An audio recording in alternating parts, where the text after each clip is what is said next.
தொழில் வளர்ச்சியை பொறுத்த வரைக்கும் திருவள்ளூர், திருப்பூர், ஈரோடு, கோயம்புத்தூர் இந்த பகுதிகளில் தொழில் சார்ந்த வளர்ச்சி வராது. எல்லாமே இனிமேல் ஆந்திராவுக்கு தான் போகும். 40க்கு 40ங்கிறதே நமக்கு எந்த பலனும் இல்லை அப்படிங்கிறது பல தொழில் சார்ந்த வளர்ச்சியை கடந்த 10 ஆண்டுகளாகவே இவர்கள் அளித்து விட்டார்கள். குறிப்பாக கொங்கு மண்டலத்தில் இருக்கிற பல தொழிற்சாலைகள் மூடப்பட்டு விட்டன. MSME என்று எடுத்துக்கொண்டால் 50,000 தொழிற்சாலைகள் மூடப்பட்டு விட்டன. புதிதாக அளிப்பதற்கு ஒன்றும் கிடையாது. தமிழக அரசினுடைய முயற்சியினால் இன்றைக்கு முதலீடுகள் வந்து கொண்டிருக்கிறது. அந்த முதலீடுகளை அவர்கள் தடுக்க முடியாது. ஆனால் தமிழ்நாடு அரசினுடைய மாண்புமிகு முதலமைச்சர் அவர்களுடைய நம்முடைய தொழில்துறையின் சார்பாக பல்வேறு முதலீடுகளை ஈர்த்துக் கொண்டிருக்கின்றோம். அதுவெல்லாம் தமிழ்நாட்டை முன்னேற்றுவதற்கான அந்த முயற்சிகளை செய்யும். இப்போது நாடாளுமன்றத்திலே கடந்த 5 ஆண்டுகளிலே இருந்தது போல நம்முடைய நாடாளுமன்ற உறுப்பினர்கள் அமைதியாக இருக்க மாட்டார்கள்.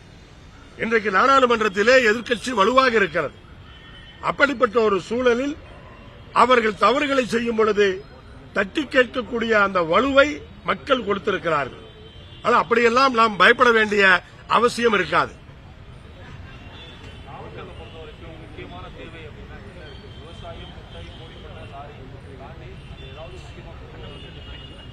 நாமக்கல்லை பொறுத்தவரை நாங்கள் எதிர்பார்ப்பது எலக்ட்ரானிக் தொழிற்சாலைகள், மாசுபடுத்தாத தொழிற்சாலைகளை எதிர்பார்க்கின்றோம். அதற்கான முயற்சிகளை திராவிட முன்னேற்ற கழகத்தினுடைய அந்த மாவட்டத்தை சார்ந்த அனைத்து பொறுப்பாளர்களும் அமைச்சரும் அந்த முயற்சிகளையும் எடுத்துக் கொண்டிருக்கிறார்கள். நாங்களும் அவர்களோடு சேர்ந்து தொழில் ரீதியாக லாரி தொழில், கோழிப்பண்ணை தொழில், ஜவுளி தொழில், இதை தாண்டி புதிதாக எலக்ட்ரானிக் தொழிற்சாலைகளை கொண்டுவர வேண்டும் என்ற முயற்சியில் இறங்கியிருக்கிறோம். அதுவெல்லாம் இப்போது வெற்றி பெறும் என்ற நம்பிக்கையோடு இருக்கின்றோம்.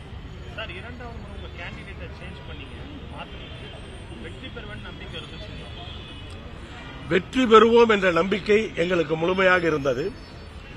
காலையிலே வாக்குகள் கொஞ்சம் குறைந்திருந்தாலும் எங்களுக்கு தெரியும் எந்தெந்த பகுதிகளிலே அந்த வாக்குகள் எண்ணப்பட்டது என்பது எங்களுக்கு தெரியும்.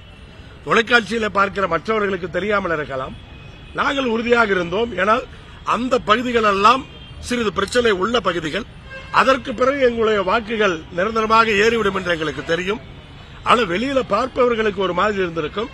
ஆனால் காலையிலிருந்தே நாங்கள் தெளிவாக இருந்தோம். வெற்றி பெற்று விடுவோம் என்ற அந்த நம்பிக்கை முழுமையாக எங்களுக்கு இருந்தது.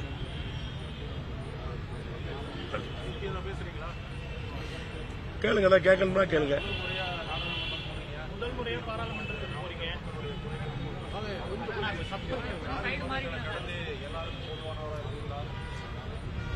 திராவிட முன்னேற்ற கழகத்தினுடைய ஒப்பற்ற தலைவர் தளபதி அவர்களும், கொங்குநாடு மக்கள் தேசிய கட்சியினுடைய எங்களுடைய பொதுச் செயலாளர் மரியாதைக்குரிய அண்ணா அவர்களும் ஒரு மிகப்பெரிய நம்பிக்கையோடு நாமக்கல் பாராளுமன்ற தொகுதியினுடைய வேட்பாளராக என்னை அறிவித்தார்கள். மக்களும் தெளிவாக வாக்களித்து என்னை வெற்றி பெற செய்திருக்கிறார்கள்.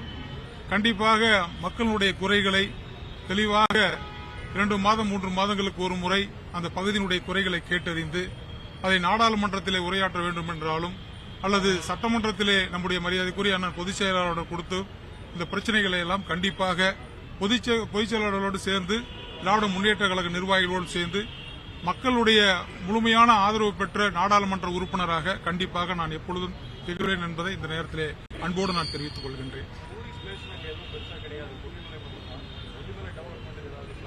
கண்டிப்பா டூரிஸ்ட் டெவலப்மெண்ட்ல பேசி கொல்லிமலை இன்னும் ரூரல் டெவலப்மெண்ட்ல தான் இருக்குது. அதை சுற்றுலாத்துறையில கொண்டு போய் சேர்த்து அதை மிகப்பெரிய சுற்றுலாத்துறையாக மாற்றுவதற்கு உண்டான முயற்சிகளை கண்டிப்பாக எங்கள் பொதுச்செயலோடு சேர்ந்து நான் நடவடிக்கை. அவரே கொல்லிமலையில் தான் விவசாயம் பண்றாங்க. கொல்லிமலை விவசாயி தான். தேங்க்யூ.